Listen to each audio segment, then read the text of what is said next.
Ministerio, eso deben guardarlo muy claramente, porque el ministerio no es una vida de color de rosa.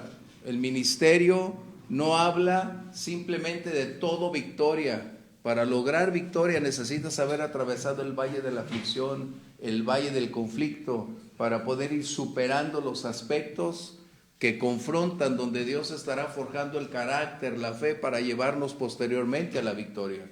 Así que es algo que necesitamos entender. No es lo mismo un creyente que se reúne y está atravesando diferentes momentos a alguien que Dios va a preparar para un servicio muy diferente. Es muy distinto el proceso. Y eso es lo que tenemos que advertir. Por eso siempre la clase de liderazgo va a ser demandante. ¿Por qué? Porque muchos son llamados y pocos los escogidos. Y ese es el punto. ¿Quién pagará el precio para estar ahí? ¿Quién decidirá ir hacia adelante? ¿Quién estará dispuesto a renunciar su vida para cumplir con el propósito que Dios demanda? Ese es el punto. El liderazgo ya no se trata de nosotros, no se trata de nuestra vida. Ahora se trata de a quién servimos, quién nos llamó y cuál es su voluntad la que debemos hacer. Es muy distinto. Por eso siempre me van a escuchar que enfatizo: si no estamos dispuestos a pagar el precio, mejor no entrar. Ya el ministerio no se trata de ti ni de mí. El ministerio se trata de el Señor, es su obra, son sus ovejas y es a su manera como se deben hacer todo lo que Él demanda. Así que vamos a abrir entonces nuestra Biblia en el libro de Nehemías capítulo 9. Y bienvenidos a todos aquellos que están a través de internet, que se van a perder la clase física, que lo que me interesa es su aportación, no su presencia. Es su capacidad de entendimiento y de esta manera ir traduciendo o trasladando todo lo que estamos hablando, entendiendo, para colocarlo en el contexto de escuchar, saber dónde están parados, hacia dónde nos dirigimos, quién tiene más inclinaciones, más habilidad para en un momento dado ir desarrollando otras capacidades. Nosotros no hacemos el llamado, recuerden, es el Señor. Pero una cosa es verdad: se puede ser, escúcheme bien, se puede ser un buen estudiante, pero un pésimo líder. Lo voy a repetir, se escucha muy duro, pero se puede ser un buen estudiante, pero un pésimo líder. Es muy distinto. Y todo eso inicia ¿dónde? Aquí y ahora.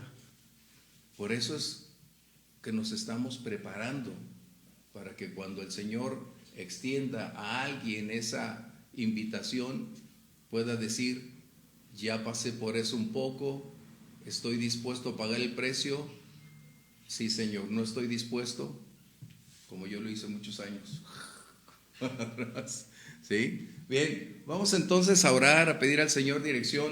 Y por favor, vamos a colocar nuestros teléfonos, sus Game Boys en silencio, en vibrador, y permitir al Espíritu Santo nos guíe en esta aventura de concluir el capítulo 9, si Dios permite. Por favor, algunos de ustedes diríjanos en oración.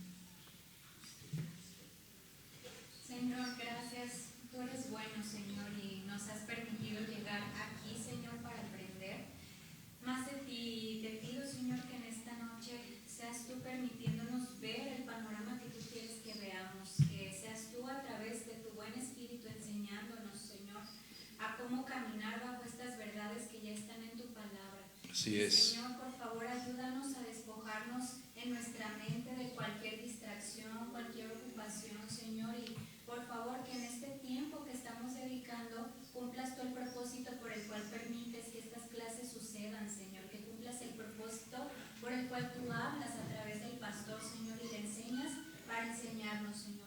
Danos este Gracias, espíritu Padre. enseñable, Señor, dispuesto para aprender de ti hoy, y sea tu espíritu guiándonos para poder saber cómo aplicar esto en nuestra vida, Señor. Sé tú, Padre, en nosotros, en el nombre de Cristo Jesús. Amén. Amén. Eso que mencioné de ser un buen estudiante, un pésimo líder, es Joás, el rey Joás, es la viva expresión de lo que es ser un buen estudiante, pero un mal líder. Y eso lo pueden ver en Segunda de Reyes capítulo 22 o en Segunda de Crónicas. Pueden encontrar la historia de Joás. Mientras estuvo aprendiendo al lado de Joiada, que era el sacerdote, todo lo hizo en la línea. El día que no estuvo Joiada, se llevó a la nación a la quiebra. O sea, lo que estamos hablando son los ejemplos que necesitamos recordar, aprender, que no es estudiar, es lo que aprendemos y trasladarlo a la práctica, lo que hará la gran diferencia cuando Dios llame. Porque entonces podremos ser probablemente no tan buenos estudiantes, pero podemos ser buenos líderes. ¿Qué diferencia? Es importantísimo. Bien, permíteme leer entonces el verso 9 que mencioné, 9:38. Yo subdividí antes de iniciar algunos aspectos que ya debe haber llegado a su teléfono todas las hojas, ¿no? Yo dividí verso 9 al 15, luego puse el 16 al 26, me faltó por lo que era aquí, 16 al 26, 27 al 31, permítame colocar de una buena vez esa condición para que ustedes lo tengan en sus hojas, 16 al 26.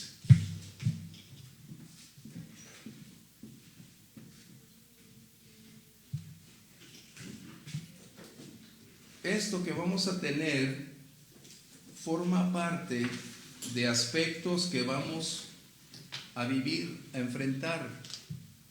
Es decir, como al inicio, todo liderazgo nunca se va a imaginar cuál será el escenario donde se va a ver involucrado. Nunca pensamos porque no conocemos el mañana.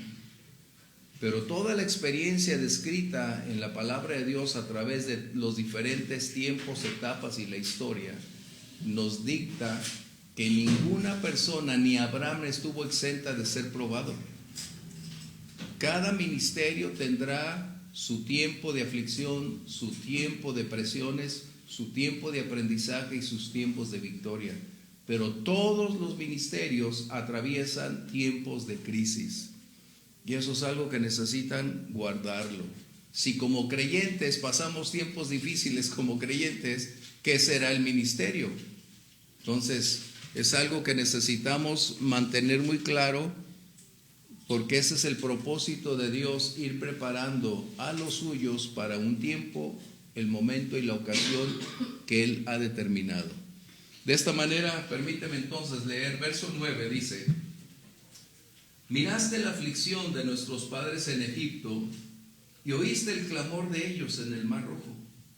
Hiciste señales, maravillas contra Faraón, contra todos sus siervos y contra todo el pueblo de su tierra, porque sabías que habían procedido con soberbia contra ellos y te hiciste nombre grande como en este día. Uno de los aspectos vitales, imprescindibles en la vida de un creyente como en la vida del ministerio, lo voy a repetir, uno de los aspectos más relevantes, importantes en la vida del creyente, pero máxime en la vida del ministerio de los que son llamados, es reconocer la grandeza, la majestad, la gloria y la soberanía de Dios en todo tiempo. Habrá días cuando el sol brille, pero habrá momentos cuando el valle se oscurezca.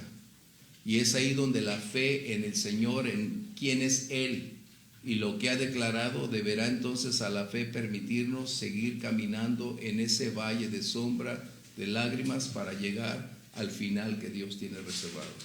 Eso es algo que necesitamos ir aprendiendo. La fe no se desenvuelve en el ámbito solo de la facilidad.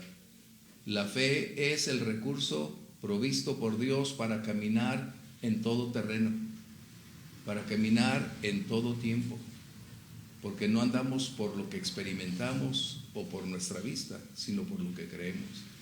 Y eso es vital. la vida del ministro va a atravesar tiempos agudos. Y es donde uno se confronta y dices, ¿seré? ¿Estaré bien? ¿Es el llamado? ¿Fue mi emoción? ¿Fue lo que yo quise? Y es donde entonces tenemos que aprender que quien nos extendió la invitación puede permitir momentos, crisis, circunstancias, pero con propósitos específicos. Y nuestra responsabilidad es seguir caminando hacia adelante. Y podemos ver a Elías. Cuando andaba huyendo, el Señor le dijo, come y duerme porque te espera largo camino. Wow, ¿no? Es muy importante entonces que nosotros hagamos de la deidad, la naturaleza y la grandeza de nuestro Dios una realidad, no un aspecto intelectual, teológico únicamente, sino es la vivencia de quién es Él lo que hará posible que cuando caminemos en el valle de sombra de muerte, sepamos lo que dijo el salmista, porque tú estarás conmigo. ¿Sí? Eso es importante. Y si alguien atraviesa tiempos difíciles, son los ministros. Si pasan momentos críticos, son los siervos, los llamados al Señor. Y esa es la garantía de saber que Él está con nosotros en todo momento, aun cuando el sol no aparezca por días. Pablo lo dijo cuando estaban en un naufragio, días sin sol, pero sabíamos a quién creímos y a quién pertenecemos. Así que vamos adelante ante esta situación.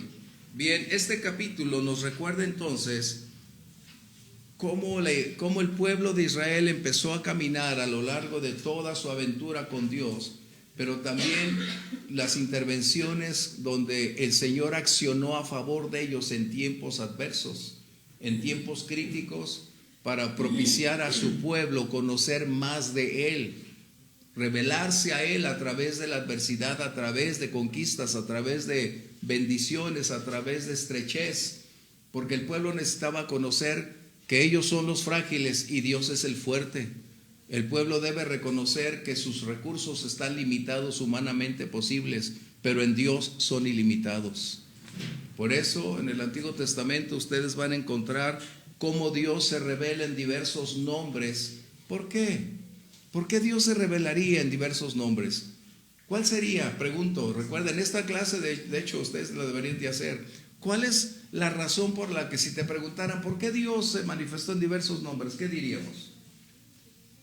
¿En diversos nombres? Uh-huh. Para mostrar su carácter, quién era Él. ¿Qué más? Esa es buena respuesta. ¿Qué más? Es que cada nombre significa algo que va a edificar al creyente o a sus hijos. Excelente. Es una experiencia inolvidable, profunda. Por ejemplo, Abraham dice, el León, el Altísimo. Para Abraham era clarísimo quién es Dios. Pero después viene otro nombre para Abraham, El Shaddai. Dios proveerá. O sea, esta es la certeza que nosotros necesitamos tener, quién es Dios, a quién servimos, a quién pertenecemos. Y ese es el punto focal que nosotros hoy necesitamos ir viendo hacia adelante. Esta condición de la historia de Israel en el capítulo 9 también nos revela que algo es muy importante. El pasado no lo podemos cambiar, es imborrable. Pero el pasado tiene una gran capacidad de proveernos lecciones si estamos dispuestos a aprender del ayer. Eso necesitamos aprenderlo en nuestra vida, en cada ámbito de nuestra vida. Pero en el ámbito de la fe necesitamos recordar que cada proceso donde hemos estado involucrados, hubo errores, hubo aciertos, hubo fracasos, derrotas, pero también hubo victorias. Y precisamente eso es lo que necesitamos aprender. Esto es lo que nos enseña este capítulo 9. Cómo vivir por encima de las condiciones que en el pasado tuvimos, aprendiendo o extrayendo esas lecciones para no volver a repetir lo que en el pasado hicimos. Si no aprendemos del pasado, estamos condenados a volverlo a repetir. Dios nos dio una habilidad, una capacidad mental para poder hacer un recuento de dónde estuvimos, qué hicimos y ser objetivos, ¿lo hice bien o lo hice mal? ¿Qué puedo sacar de provecho de mis errores? Y ese es el punto focal. El ministerio está lleno de errores. Y del ministerio se tiene que aprender qué hacer y qué no hacer, porque es una carrera que Dios nos permite ir moldeando, pero nosotros somos responsables de nuestras decisiones, de las responsabilidades que tenemos y de las consecuencias que van a venir. Entonces, si tenemos ya aspectos difíciles, ¿qué no he hecho o qué hice? Y necesitamos hacer una evaluación con toda claridad de todo lo que hemos dejado de hacer o hicimos para propiciar una vida de impacto, de mejor y mayor servicio y sobre todo una mayor dedicación, un compromiso más profundo. El pasado nos debe brindar las lecciones que deberán ser imborrables. Y eso es importante en cada aspecto de nuestra vida. ¿Sí? ¿Por qué? Porque el ministerio tiene muchas aristas donde conducirnos. Y el error del ayer debe conducirnos a un aprendizaje en el que nuestro panorama, nuestra perspectiva se amplíe, no se oscurezca. Que aun cuando no conocemos el mañana, podemos decir, Dios dijo, yo voy. Dios señaló, yo voy por el camino que Él decretó. No veo lo que espero, pero sé que si Dios lo declaró, Él lo hará. Y necesitamos entonces aprender de nuestros errores del ayer. Esto es importante. Reitero, cada ministerio hemos llegado a puntos críticos, nos hemos equivocado, nos hemos golpeado en la pared, hemos pasado noches llorando, hemos pasado tiempos críticos, pero necesitamos ir aprendiendo cómo evitar volver a esa condición. Por eso algunos pastores son un poquito más retraídos, menos comunicativos, porque también han sufrido mucho en esos aspectos. ¿Okay? Así que vamos a ir adelante, porque por eso les menciono, no todo es vida y dulzura. Vamos a ver algunos aspectos que Nehemías aquí coloca ante nosotros. Bien, lo que vamos a leer o le estamos leyendo en los versos de 9 al 15, aquí la oración está haciendo un recordatorio de esa historia donde el pueblo del Señor enfrentó la diversidad de circunstancias.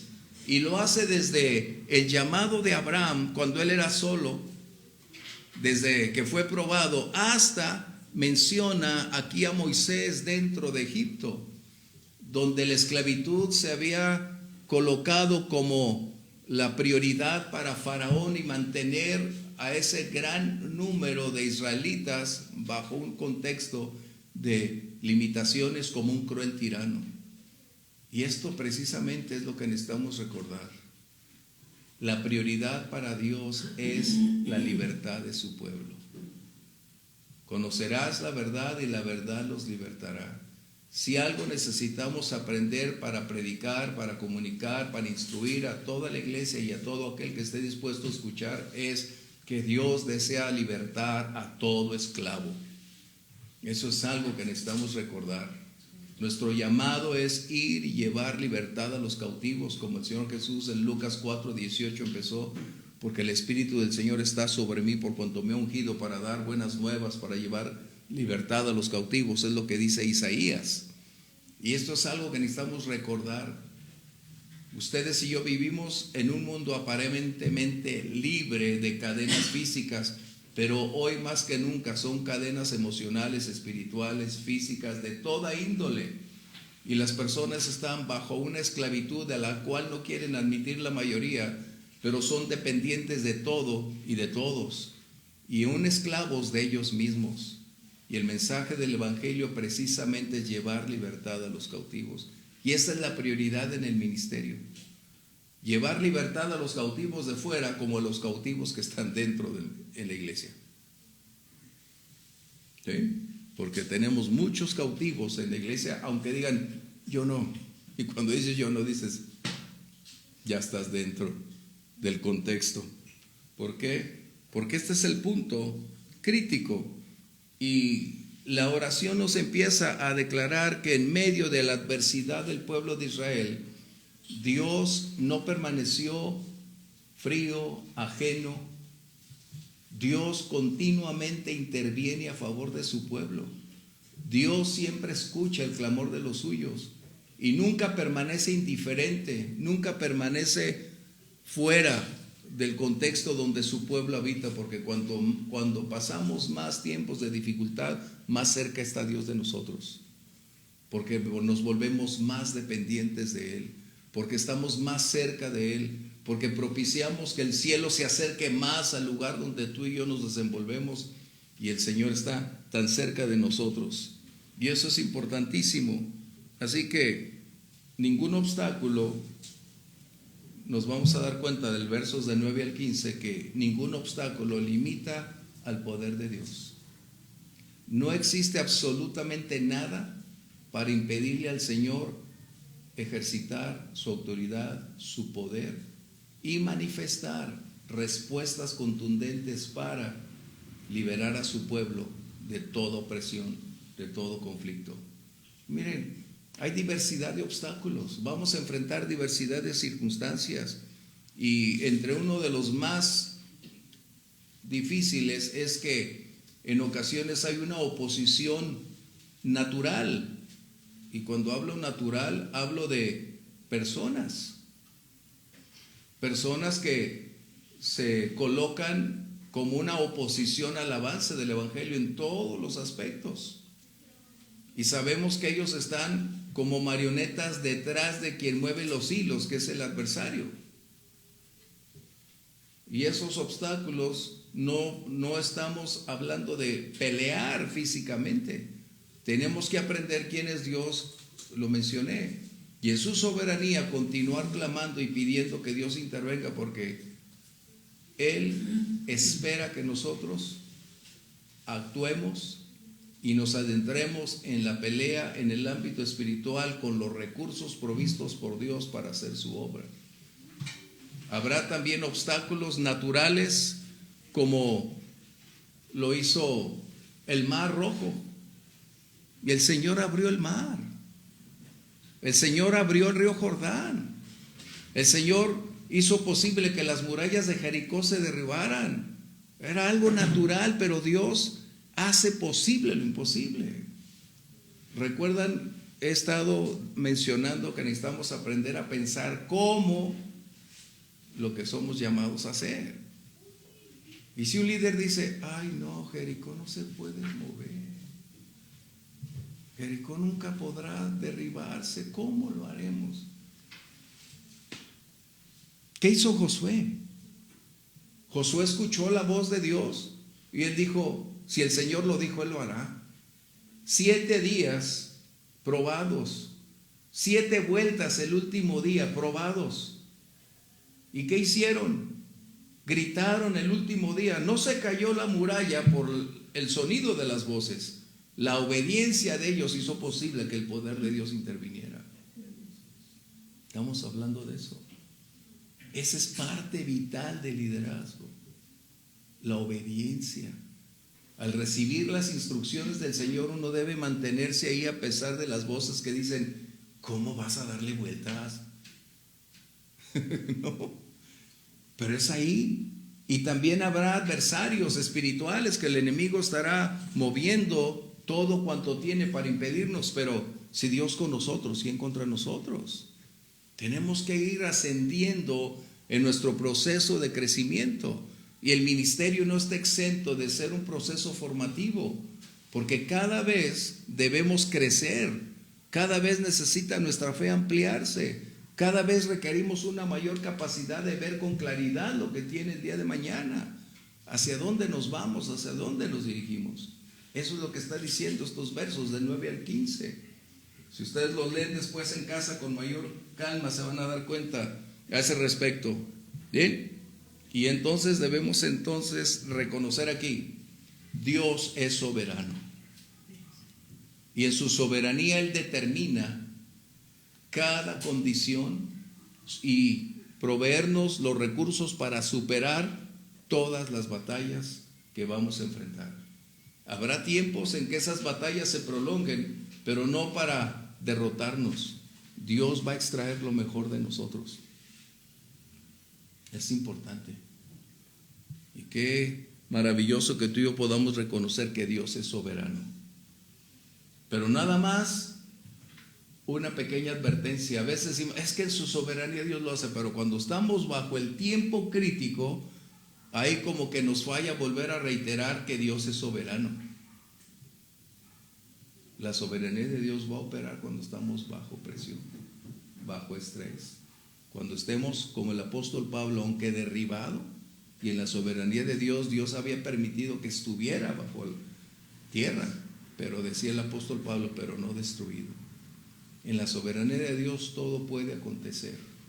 Nos puede dar la victoria o podemos salir con la derrota, pero no una derrota permanente, porque esa derrota va a aportarnos lo que le aportó a Josué el no haber luchado y destrozado a la ciudad de Ai. Dense cuenta, cuando lean su Biblia, dense cuenta de todos estos ejemplos. Y Josué pagó un alto precio por no haber eliminado a quien Dios le había ordenado. Y después se convirtieron en espinas para los costados del pueblo de Israel. ¡Wow! Tremendo. ¿Comentarios? ¿Vamos bien? Bueno, vamos a continuar. Les digo, esta clase es por lo que se va a experimentar. Y finalmente son condiciones que estamos los creyentes pasando en un momento determinado, pero a una menor escala. Porque el ministerio no es mi vida, son la vida de los que Dios va a poner en tu mano. No son números, son almas. Y ese es el punto. ¿Okay? No se trata de comparar quién ha pasado un trago más amargo que otro. Lo que estamos diciendo es que Dios va a tratar en lo individual con cada uno de acuerdo a lo que requiere para llegar a ser un siervo útil, maduro, responsable, comprometido y un siervo que busque darle a Dios la honra y la gloria en todo tiempo. Eso es algo que necesitamos recordar muy ampliamente. Bien, los versos 16 al 26 tiene un gran punto, como dijeran los músicos, sus bemoles. Voy a leer el verso 16.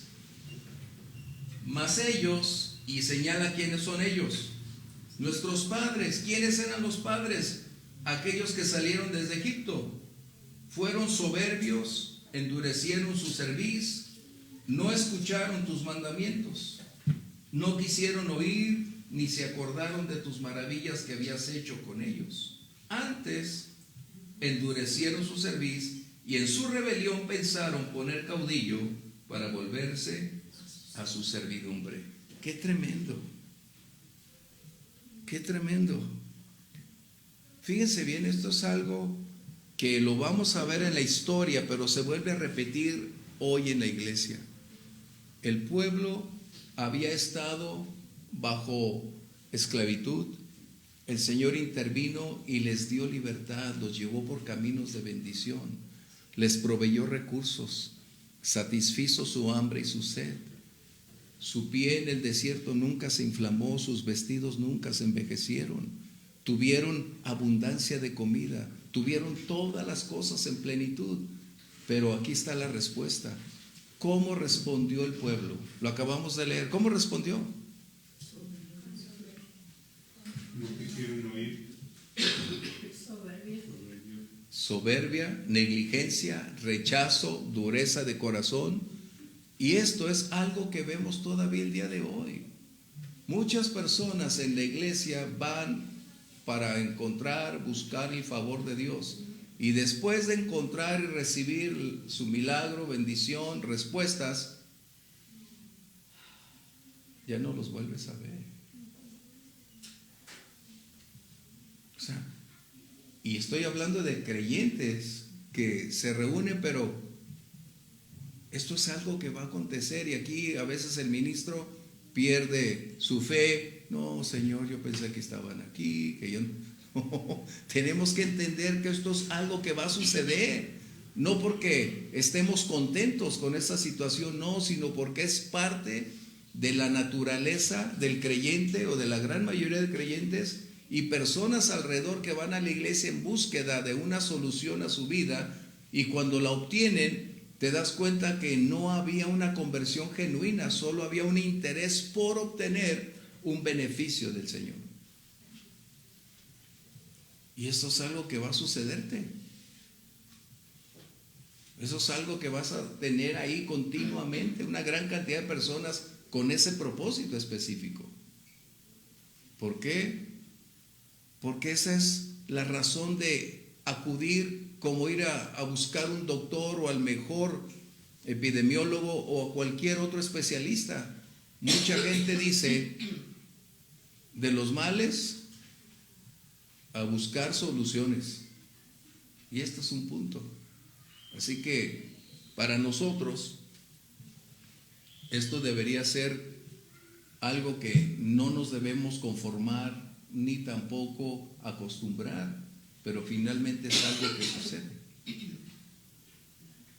Y tenemos que aprender que estas son lecciones que el Señor nos muestra anticipadamente para que cuando suceda, dijo el Señor, lo sepan, ¿no? Ay, qué ingratos. Y sí, son ingratos, pero al final son ingratos al Señor.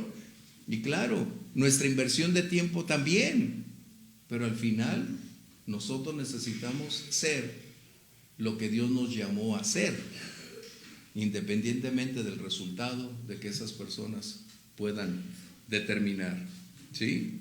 Pero también hay otro punto muy importante, algo que se vive en todo ministerio que yo conozco, ha atravesado por esto: rebelión. Rebelión. Wow. Silencio, ¿no? Pero la rebelión es una epidemia a punto de multiplicarse. Y en ocasiones el ministro es el último en darse cuenta de toda la revolución que está colocada en su contra, porque todo eso se hace lejos de los oídos del liderazgo. Y esto dio lugar con una pequeña comunicación, con un pequeño oído que quiso saber más, con alguien que tenía una amargura, un dolor, un rechazo, una adversión, que estaba inconforme. Léanlo, eso es lo que está diciendo. ¿Quiénes eran los que estaban hablando de rebelión? Los inconformes. Bueno, este es el gran conflicto que tenemos. Primera de Samuel 15:23 y otro, por favor, Salmo 25:3. La rebelión es contagiosa. Y reiteradamente les digo, tengan cuidado con quién hablan, con quién se sientan, con quién platican.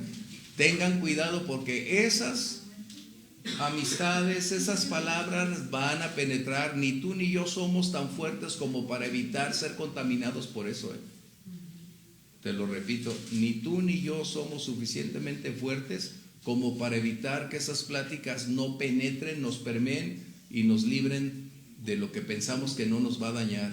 Tú y yo somos responsables y permitimos. El primer punto cuando se toca es hasta aquí. Nunca más me siento contigo. Eso es algo que necesitan aprender. Por eso les digo, desde hoy ustedes tienen que normar a quién escuchan, con quién se reúnen, de quién procede. Y si hay alguien inconforme, ve y arregla tu situación con el liderazgo. Si tú no lo haces, yo voy a decir lo que estás hablando. Ay, pero ¿cómo voy a decir yo? ¿Quién soy yo? Ya desde ahí elegiste descalificarte. Fíjate bien, desde ahí decidiste descalificarte. El Señor Jesús dijo que solo los valientes. ¿Qué diferencia? Pero ahí también entra nuestra responsabilidad como ovejas, como parte del cuerpo, ¿no? Decirle lo que no está bien, o sea, Exacto. independientemente si aspiramos a un liderazgo, aún con tu propia familia, oye, hermana o hermano, lo que estás diciendo y lo que estás haciendo no es correcto, pero el problema es que a veces entre la misma familia hacemos como que no vemos. Y lo mismo hacemos en la iglesia, no estamos acostumbrados a confrontar las situaciones, nos quedamos callados y lo mismo lo trasladamos a la iglesia. Entonces, mi hermano de sangre lo puede estar haciendo y puede estar en la misma iglesia y yo como si nada pasara. Y con mi hermano espiritual, pues más. Si a mi hermano de carne no se lo digo, menos al espiritual. Eso es precisamente lo que necesitamos. La rebelión no se gesta externamente, es interna. Y eso dará lugar a un alto grado de peligrosidad dentro de la iglesia. Y yo conozco cuántas se han dividido por eso que acaba de mencionar Elvia, por no tener quien escucha un comentario, tener la suficiente valentía en amor para corregir, exhortar y desactivar lo que es una bomba de tiempo. Sí, Ramoncita. Bueno, yo tenía 2 puntos. Uno era que a mí alguna vez me pasó algo así de que alguien quiso hablar y yo le dije, pues así no es la onda, ¿no? Y desde entonces así como que te saludo si te veo de cerquita, ¿no? Pero si no, mejor ni volteo a verte. Pero es necesario. Así es. Es necesario. Y más cuando si lo que te quieren platicar es de la misma familia, pues no. Pero yo estaba pensando, ¿qué pasa? Bueno, quiero ir un poquito más atrás. Por ejemplo, estas personas que van, que luego no van, que sí, que no, hay una madurez, habrá, yo lo veo por el lado evangelístico, el lado de buscar como hermanos mayores a los más débiles, hasta dónde puede llegar la responsabilidad, pues de los hermanos mayores. No quiero decir directamente de los líderes como el pastor, porque pues es muy difícil que tengas que abarcar todo, pero sí, hermanos mayores están conscientes de que unos no vienen, otros, pero ¿por qué no vienen? Porque son maduros, porque ¿qué te pasa? O sea, ¿cómo te puedo ayudar? ¿Sería bueno eso? Porque luego también a veces uno se retrae porque no quieres llegar a intervenir, ¿no? Y no, pues luego a lo mejor me va a contar un chisme, me va a decir, pues no sabes. Bueno, ¿cuál es nuestra responsabilidad como hermanos mayores? Es buscar, alentar, exhortar, porque tenemos que ir en ese proceso, alentar, exhortar, y cuando después de exhortar no hay una respuesta apropiada, tendremos que orar por ellos y Dios trate de esa manera. ¿Por qué? Porque estás respetando su libertad de elección, pero no coartándonos en el sentido de orar para que Dios trate con ellos. Pero sí, al principio es necesario hablar, una llamada, una visita, un mensaje, una oportunidad, una plática. El domingo, si lo ves en iglesia, cara a cara, una exhortación, decir, oye, esto es parte. Y esto lo digo porque digo, bueno, es que nada más ciertas personas tenemos necesidad de venir, de querer seguir aprendiendo, aunque en nuestro caso no se nos quede nada ahí en el cerebro. O sea, ¿por qué otro dice, no, yo nomás con el domingo? ¿O por qué? O sea, ¿dónde está? ¿Cómo te puedo decir que Es su falta de... cada día la fuente de vida? Eso es algo que no tienen ellos ni la más mínima hambre y sed de Dios. Se conformaron con un aparente título de ya soy salvo, y digo aparente porque no hay evidencias. Sí, porque, o sea, no hay evidencia, entonces ahí no nos falta que nosotros atraigamos confrontando tal vez si son salvos. Pues en la exhortación que vas a darle. Por decir, o sea, a mí me duele. A todos nos duele. Mira, por ejemplo, vaya el día y no venga en la noche. ¿Por qué? Porque a lo mejor igual no voy a ver para manejar. si tú me preguntas a mi esposa y a mí, yo puedo decirte que yo veo a varios en la iglesia que no son salvos. Sí, en todas las O sea, iglesias hay. O sea, todas las congregaciones. es obvio, pero ya hablaste, ya exhortaste, ya te sentaste, ya hemos hecho lo que es pertinente, pero cuando alguien decide cerrar la puerta y mantenerse así, Y de hecho yo quiero decirlo personalmente, el Señor lo sabe, que me duele, que yo veo a algunas personas que van y las siento tan lejos en su espíritu, sí. y las estoy viendo Bueno, o sea, como si nada. Esto que estamos leyendo en estos versos es precisamente esa descripción, por eso quise traer esta clase a manera de resumen, de epílogo, para mostrar lo que representa todo este contenido dentro de la iglesia, como en el pueblo de Israel, que es una verdad que vamos a vivir. Por ejemplo, vamos a ver 1 Samuel 15, por favor, 15:23. Porque como pecado de adivinación es la rebelión, y como ídolos e idolatría la obstinación. Por cuanto tú desechaste la palabra de Jehová, Él también te ha desechado para que no seas rey. Qué tremendo. Dios está mencionando una acción y la asemeja con un alto grado de riesgo, de peligro, como resultado de compararla con la idolatría. Es decir, la rebelión es lo que le sucedió a Moisés, si recuerdan, lo que le sucedió a Samuel. Es decir, rechazaron a Moisés y Moisés fue y le dijo: Señor, mira lo que pasó. No te están rechazando a ti, Moisés, me están rechazando a mí. Este es el punto focal que el ministro debe colocar.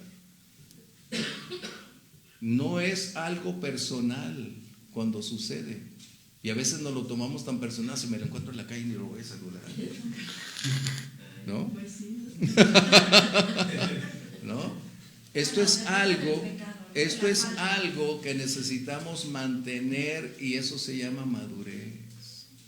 Por eso son los procesos, para no reaccionar como naturalmente lo haríamos. Es para ir adquiriendo peso, descanso, mantener bajo control tus emociones y hablar como necesitas hacerlo. ¿Por qué? Porque lo que están haciendo es desechar a quien Dios elige como resultado de su incongruencia, de su apatía, de su incomodidad, y por no sé cuántas miles de razones más pudieron argumentar. Pero el punto es que la rebelión nunca jamás es parte del plan y del propósito de Dios.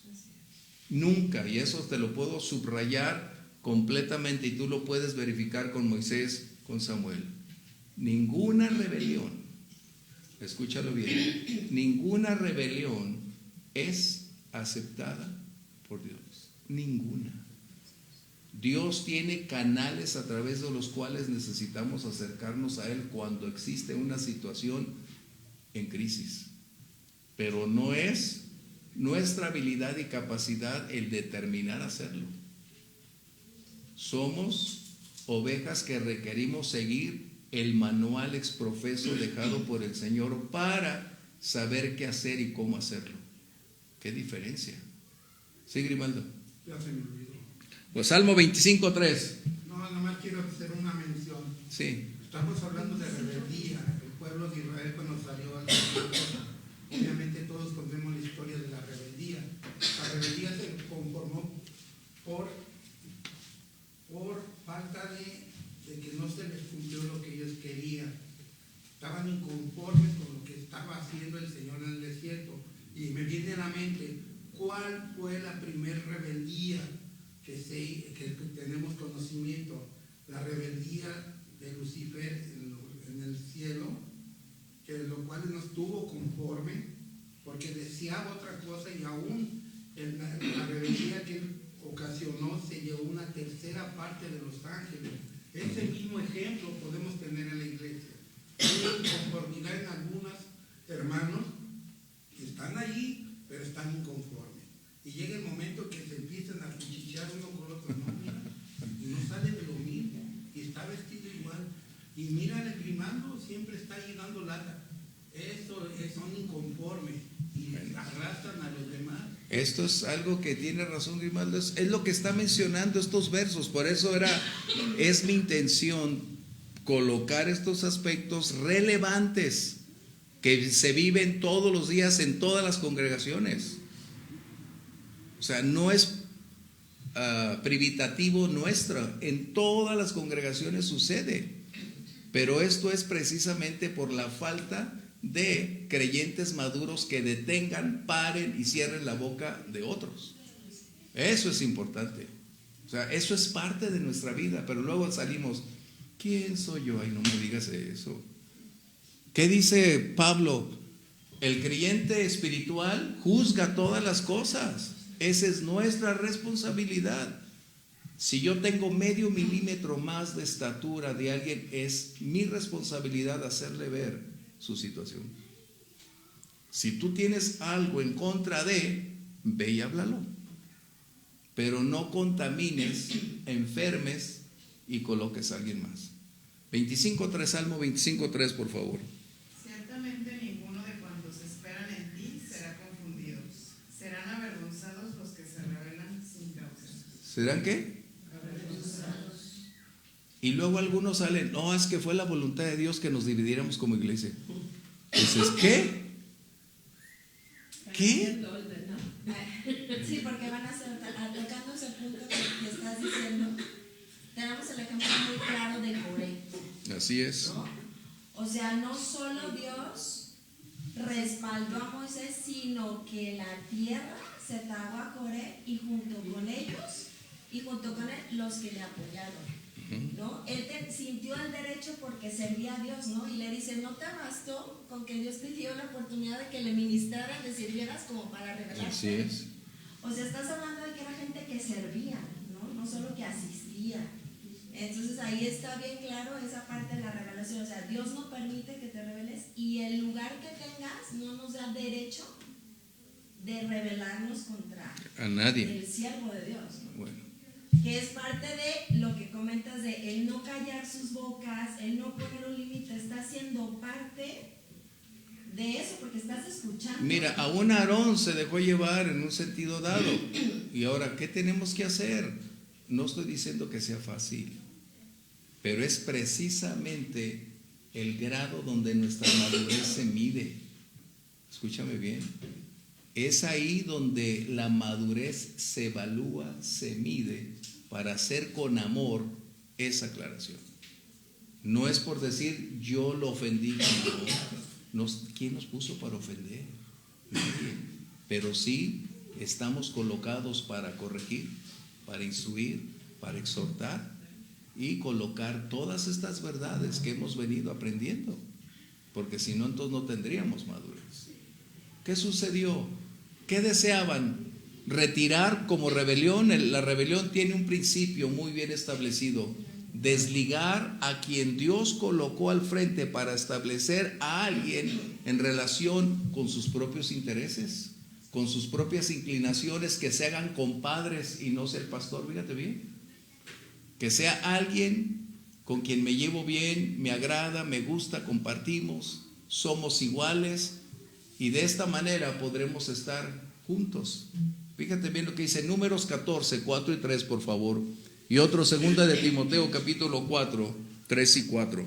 Números 14, versos 3 y 4, por favor. Esto nos lleva a darnos cuenta que la rebelión no está sustentada sobre un hecho aprobado por Dios. Puede haber una postura, una perspectiva, pero no es algo que una persona dentro de la iglesia debe colocar por su propia mano y justicia. Necesitamos entender eso. Y si tú y yo no alcanzamos a madurar, nunca Dios nos va a llevar a un lugar de liderazgo. Nunca. Nunca. Vamos a ver Números 14, 3 y 4, por favor. ¿Por qué nos trae Jehová a esta tierra para caer a espada y que nuestras mujeres y nuestros niños sean por presa? ¿No nos sería mejor volvernos a Egipto? Y decían el uno al otro, designemos un capitán y volvamos a Egipto. ¿Qué dice? Designemos su falta de aceptación, de contentamiento, propiciaba una condición de desaliento, una condición de tristeza, de dolor, pero no causado por Dios, sino porque sus intereses, sus expectativas no se cumplían. ¿Y qué hizo la rebelión?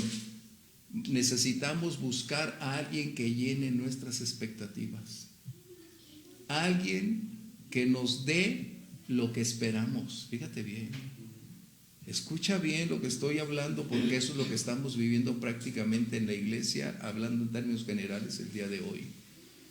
Estamos desechando el modelo de Dios de 1 Timoteo capítulo 3 para buscar y hacer lo que la mayoría desea tener, no lo que requiere tener, porque la palabra de Dios es lo que requiere tener, pero ellos no quieren la palabra que determine, porque esto está en contra de sus propios intereses. Pero el apóstol Pablo, por el Espíritu Santo, lo escribe bien en 2 Timoteo capítulo 4, versos 3 y 4, por favor.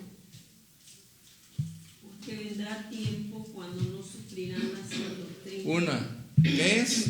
La sana doctrina. La sana doctrina, ¿qué es? La verdad absoluta, incambiable e imperturbable. Sí. Sino que teniendo comezón de oír, se amontonarán maestros conforme a sus propias concupiscencias. Teniendo deseos de escuchar, de conocer algo nuevo, es decir, aquello que me agrada, lo que va con mis intereses, con mis inclinaciones, con mi estilo de vida y conducta, con lo que a mi parecer se convierte en el modelo ideal. Y esto quiere decir que de acuerdo a la demanda, la oferta se presenta. Es decir, van a haber cantidad de maestros como el día de hoy, de todo tipo, color, sabor, nombre, dirección, ubicación, instalación, para satisfacer la comezón de quienes desean reunirse de una manera u otra. ¿Por qué? Porque han rechazado la sana doctrina. Sigue.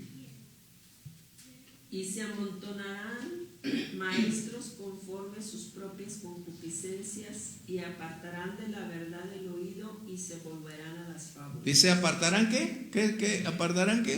De la verdad. ¿Por qué?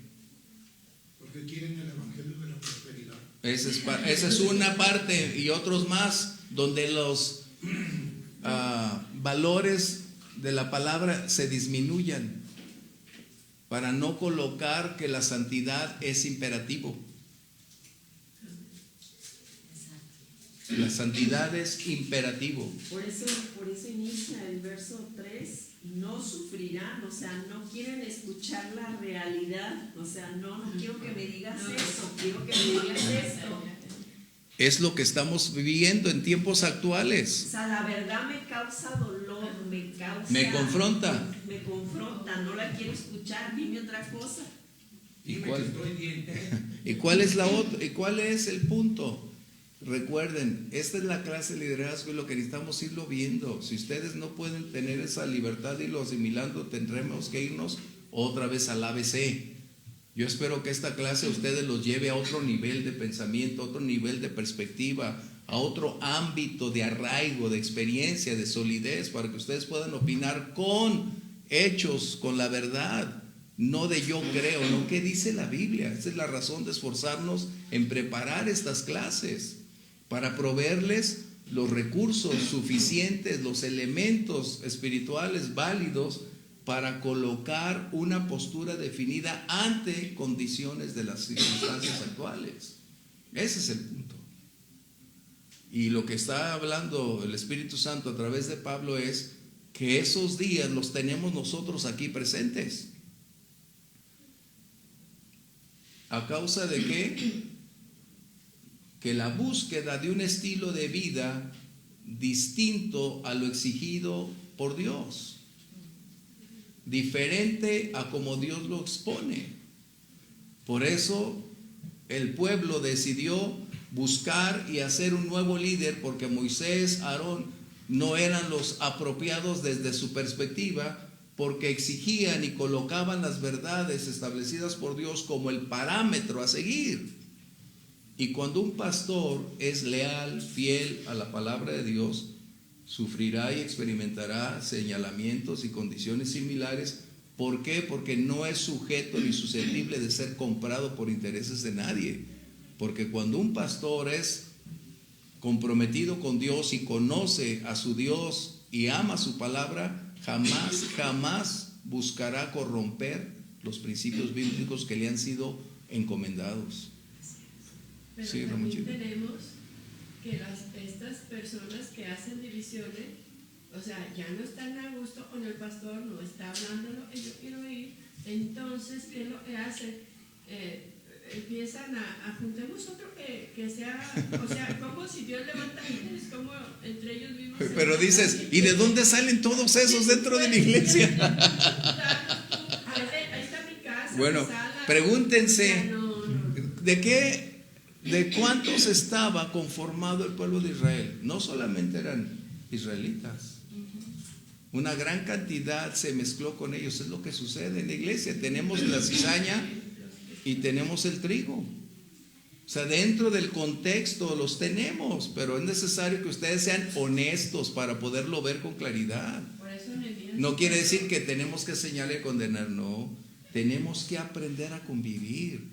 Pero nuestro propósito como trigo es tratar de ver a esas personas entrar por la puerta estrecha, conocer y tener un encuentro con Jesús para dejar de ser la cizaña y venir a ser trigo.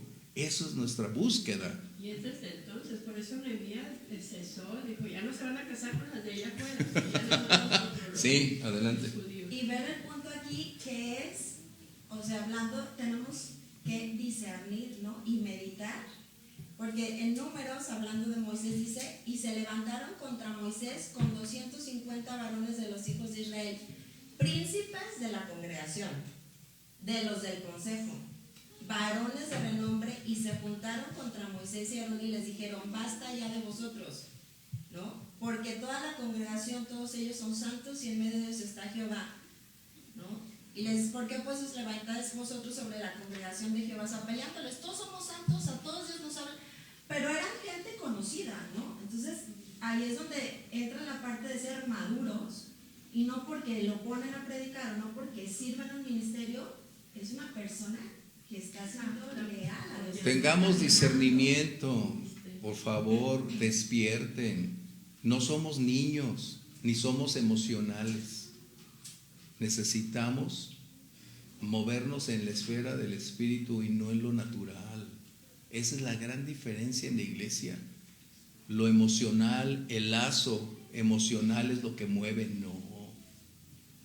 La verdad absoluta es la que determina el curso de acciones. Si no aprendemos eso, nunca seremos llamados a servir. Porque los recursos de Dios no son naturales, son espirituales. Y la obra de Dios es espiritual y se hace a la manera de Dios. Por eso, el Espíritu Santo continúa dando discernimiento. ¿Por qué? Porque es imperativo. Pero si todo creemos que porque el sentimiento me dice, entonces nos movemos conforme a la carne y no conforme al Espíritu. Y el ministerio está llamado a moverse más en la esfera del Espíritu que en lo natural.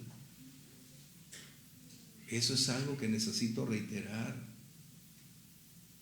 Y eso es importantísimo, porque lo natural solapa, lo natural converge con ideas, lo natural se presta porque es el ámbito característico de la carne, pero la vida del Espíritu tiene una limitante, puede ver lo que la carne no ve, puede entender lo que la carne trata de hacer, y es ahí donde tenemos que tener mucho cuidado para actuar. Esta es la labor del ministerio. ¿Ustedes creen que Dios le va a conferir a alguien emocional sus tesoros? Si tú tuvieras hijos, ¿se los encargarías a alguien que es muy carnal? Por favor, es lo que estamos hablando. No podemos llegar a la madurez a menos que el Señor no nos conduzca y nos permita ir adquiriendo en las experiencias de la vida diaria enseñanzas que nos van a aportar algo grato a pesar del dolor o las circunstancias. Mira, yo he tenido que decir no a casar a alguien de mi familia. Ay, pastor, claro que sí. ¿Por qué? Porque es mayor mi responsabilidad con Dios que mi afecto familiar. Y no me jacto, lo que estoy diciendo es que todos atravesamos por tiempos así. Pero tú necesitas colocar la línea correcta para establecer quién es la prioridad y cuáles son las reglas que Él determina que debemos hacer. Así que te estoy hablando de algo que vivimos, no de algo hipotético. Es algo que el ministerio experimenta. Por eso el apóstol Pablo le escribe a Timoteo y le dice: tú pues sufre penalidades como buen soldado de Jesucristo. El ministerio eso implica. Así que vamos adelante. Pero sí, esta clase precisamente para eso es, para ir ubicándonos en los contextos de los conflictos de la vida del ministerio. ¿Qué debemos hacer y cómo hacerlo? ¿Cuál debe ser nuestra conducta, nuestra postura? ¿Cómo debemos tratarlo? Sabiendo de antemano que otros ya pasaron por ahí cientos de veces o miles de veces, y si ellos lo pusieron en práctica y Dios los respaldó, los prosperó y salieron a flote, eso quiere decir que nosotros podemos hacerlo. ¿Sí? Eso es importante, necesitamos. Sí, Lore. De hecho, hay lugares donde hasta normalizan ese tipo de situaciones. Bueno, en algunas iglesias que me tocó visitar, donde eligen o evalúan cada determinado tiempo a los pastores, y si no, eligen a otra persona y la ponen. Y es triste, es porque verdad eso. dentro de algunas denominaciones ya está totalmente normalizado Así es. ese tipo de rebelión. Eso es cierto, Dios, me consta, eso es verdad. Entonces, si se dan cuenta, es algo real. Por eso era necesario tocar estos puntos. Bien, ¿qué otra situación? En el verso 20 dice tácitamente: y enviaste tu buen espíritu, ¿para qué? Para enseñarles. Y no retiraste tu maná de su boca, y agua les diste para su sed. En otras palabras, el Espíritu Santo equipó a Moisés, le instruyó para realizar su labor de el ministerio conferido por Dios. Ahora permíteme agregar, Moisés no era un hombre manso. Ese es el fruto del Espíritu Santo en su vida. Escúchame bien. Moisés mató a un egipcio, así que no era manso. Para que no nos confundamos, es lo que estamos hablando. Fue hasta después de que el Espíritu Santo en su vida lo equipa, que viene ahora sí esa condición de humildad, de paz, para realizar la labor que Dios tiene. En otras palabras, es el mismo modelo para cada generación. Sin el Señor seguíamos siendo insensibles, hijos de ira, impacientes por naturaleza, pero cuando viene el Espíritu Santo provee una nueva naturaleza, de tal manera que ahora empezamos a reflejar el carácter de Cristo y nos movemos en la esfera que Dios espera que lo hagamos. Así que cuando hablemos otra vez de Moisés y su humildad, fue hasta después de el encuentro con el Señor en la zarza. ¿Ok? ¿Vamos bien? Eso es importantísimo, porque a veces escucho yo de todo esto y en predicaciones y digo: ¿y cuándo vas a mencionar cómo fue su origen? ¿Tú crees que siendo hija de Faraón, Moisés era toda dulzura? Por favor. Su ímpetu se va observando a través de sus acciones, cómo su ira se enciende contra este egipcio como resultado de ser un hombre acostumbrado a la autoridad, a ser un hombre déspota, a ser un hombre con un alto grado de condiciones a pesar de tener conocimiento de Dios. ¿Qué diferencia? Así que cuando tengamos hablando de la humildad de Moisés y su paciencia, es después de. Y aquí es donde tengo que tomar unos segundos, por favor. Estamos viviendo un tiempo donde los sustitutos nos han inundado el mercado. Y dentro de ese contexto nos hemos venido acostumbrando en la iglesia a no tener al Espíritu Santo como una realidad. Hoy hemos cambiado al Espíritu Santo por la mercadotecnia, por tratar que la ciencia de la mercadotecnia propicie el acercamiento, la atracción de las personas. Estamos interesados en estrategias que el mundo ha realizado y han funcionado dentro del mundo y las hemos importado para colocarlas dentro de la iglesia y llevarlas a programas que están colocándose en los miembros de una congregación para tratar de que ellos sean lo que no pueden ser, porque una vida del Espíritu no puede volver a los rudimentos del mundo. Hoy estamos teniendo además un cambio radical. Estamos buscando personalidades en vez de ser llenos del Espíritu Santo. Estamos buscando nuevas modalidades de qué hacer y cómo hacer, cómo propiciar que la iglesia se vuelva más atractiva para las personas, cuando en realidad lo que necesitamos es una vida dedicada, santa, ungida por el Espíritu Santo, para que las personas tengan un encuentro con el Señor. Dios no está más preocupado por nuestra felicidad que por nuestra salvación. La prioridad del cielo es nuestra salvación y no nuestra felicidad. Esto es algo que necesitamos recordarnos a nosotros mismos. ¿Por qué? Porque cuando hemos optado por tomar otra esfera de servicio, hemos negado la deidad, la efectividad y el llamado del Espíritu Santo en la iglesia. El poder del ministerio y el poder de todo creyente es el Espíritu Santo. Zacarías 4:6, no con espada ni con ejército, sino con mi espíritu. Hechos 1:8, y recibiréis poder cuando venga sobre ustedes el Espíritu Santo. Jesús no habló de una habilidad de oratoria. Jesús no habló de una capacidad transformadora en elementos naturales.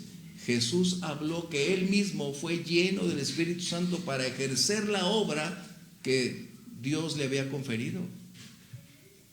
Por eso el Señor Jesús dijo: no se vayan de Jerusalén hasta, es decir, no inicien ninguna labor, porque no van a tener resultados. Necesitan esperar al Espíritu Santo para que de esta manera tengan esa habilidad. Así que hoy estamos tan embelesados que tenemos la alabanza como factor principal en la iglesia. La alabanza y la adoración son parte vital de nuestro servicio, no es el corazón del servicio. ¿Te das cuenta? Es la exposición de la palabra el corazón del servicio. Porque después de adorar al Señor, la fe viene por oír la palabra, y es la exposición de la palabra la que debe predominar. ¿Cómo estamos desviándonos? En sus hojas tienen un poquito más de este punto que coloqué ahí. ¿Por qué? Porque estamos teniendo ahora estrategias que nos digan cómo han hecho otros para hacerlo. Pero también hemos estado agregando una gran psicología del comportamiento para adentrarla y propiciar ser el centro de la predicación o de la comunicación, para que las personas reaccionen a lo emotivo, a lo sensorial, y sean atraídos por hacerlo sentir bien. Recuerda, es más importante el propósito de Dios que nuestra felicidad. Esto es lo que a un ministro le debe interesar, a un líder le debe interesar. Esto debe ser su prioridad. Debemos pensar como Dios piensa, debemos movernos como Dios lo hace. ¿Son malas las estrategias? No. El problema es que cuando sustituyen al Espíritu Santo, ya decidimos negar la deidad del Espíritu Santo. Por eso La amonestación es la siguiente: no entristezcáis al Espíritu Santo.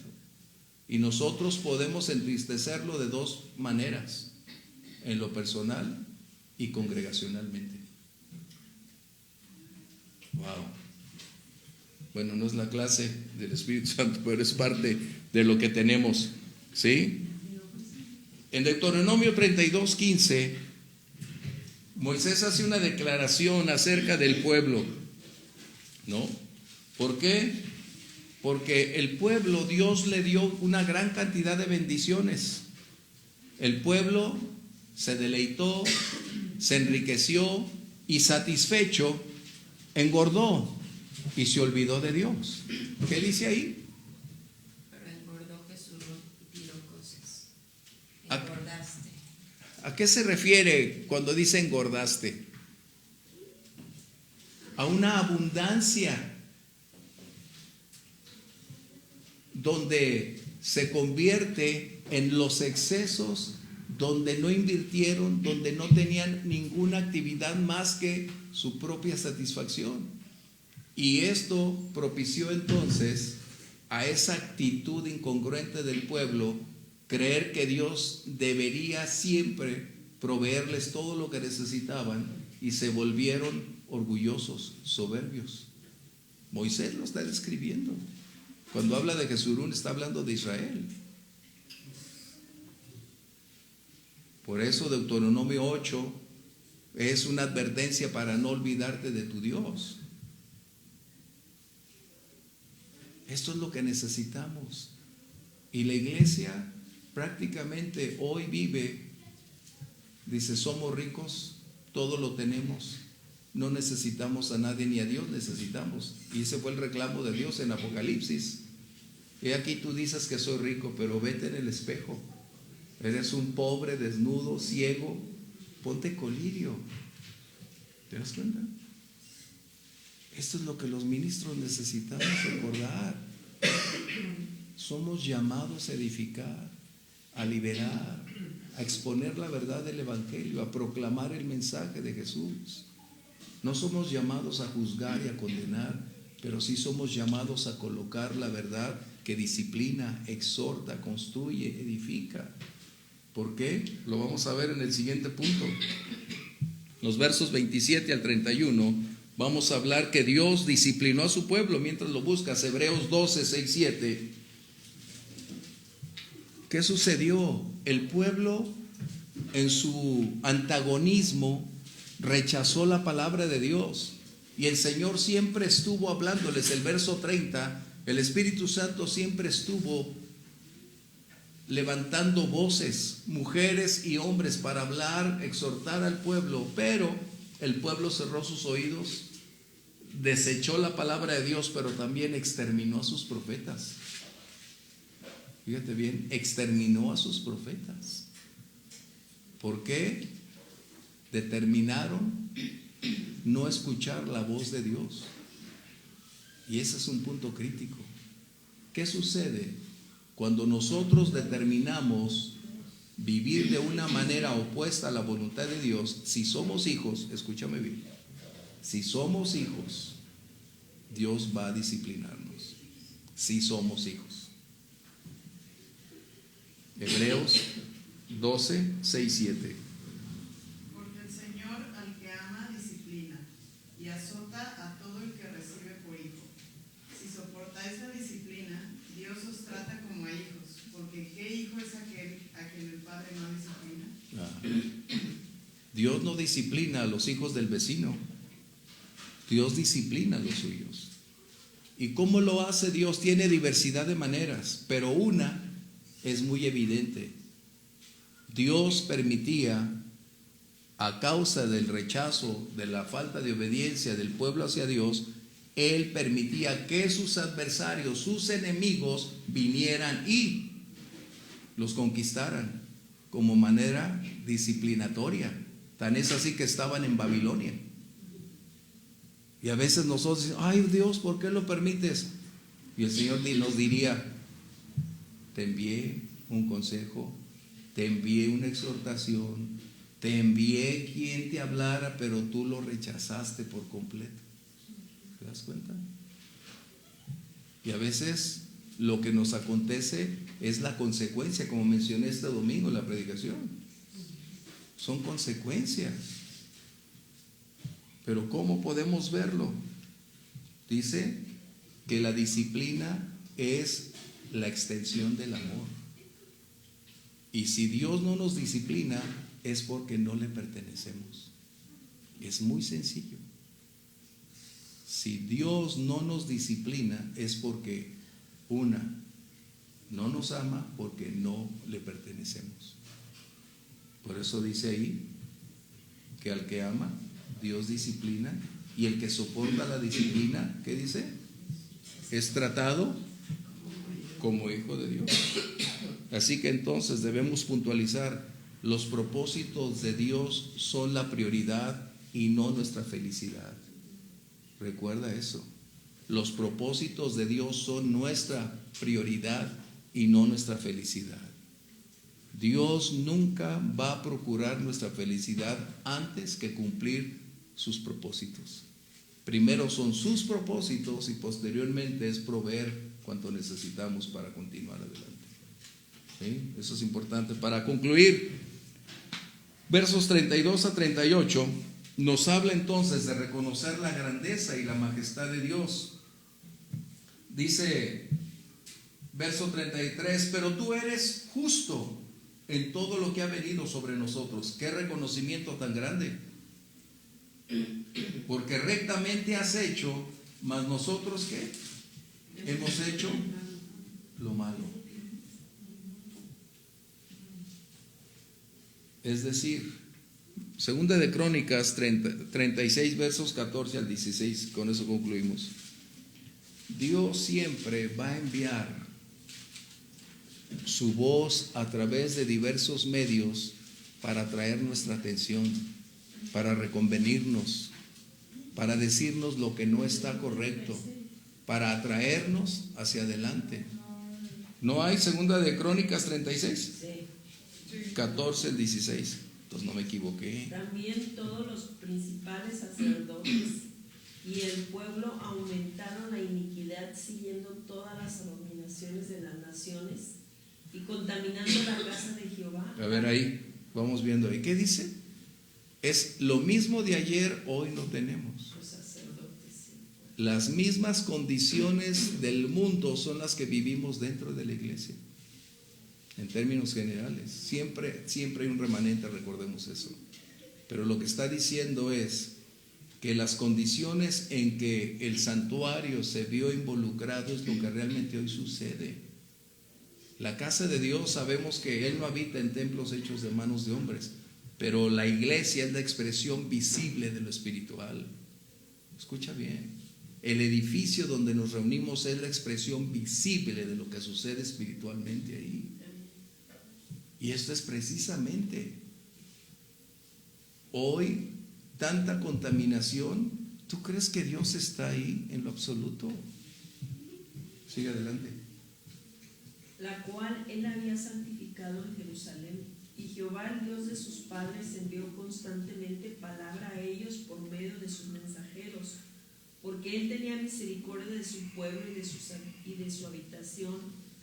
Mas ellos hacían escarnio de los mensajeros de Dios y menospreciaban sus palabras, burlándose de sus profetas, hasta que subió la ira de Jehová contra su pueblo. Salmo 48. Y no hubo ya remedio. Hubo un testimonio del pastor David Wilkerson hace muchos años, y él hizo mención de algo. Qué humildad del pastor para colocarlo, y lo supimos porque él lo hizo público. Él estaba luchando con una situación específica y no se había percatado en realidad de todo lo que esto involucraba.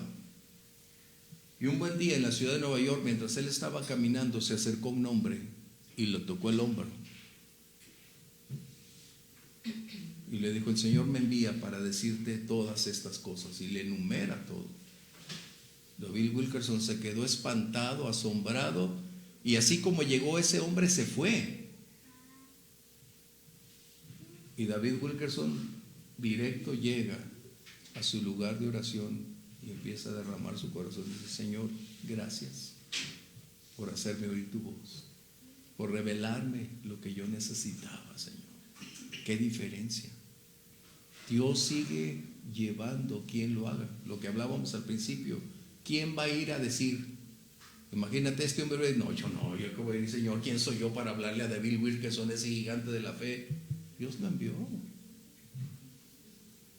Y eso es lo que necesitamos. Recordar que Dios no nos paga por lo que hacemos. Él nos da lo que no merecemos, que es su gracia. Salmo 40, verso 8. El hacer tu voluntad, Dios mío, me ha agradado, y tu ley está en medio de mi corazón. Que ese sea nuestro anhelo, el hacer su voluntad. ¿Y qué más, Alfredito? Hacer su voluntad, Dios mío, y me ha agradado, y tu ley está en medio de mi corazón. Y su palabra sea la que gobierne nuestra vida. Vamos a orar. Algunos de ustedes, por favor, diríjanos en oración para irnos. Bendito Dios, gracias, Señor, te damos, bendito Dios, por este tiempo que tú nos Gracias, permites, papito. Señor.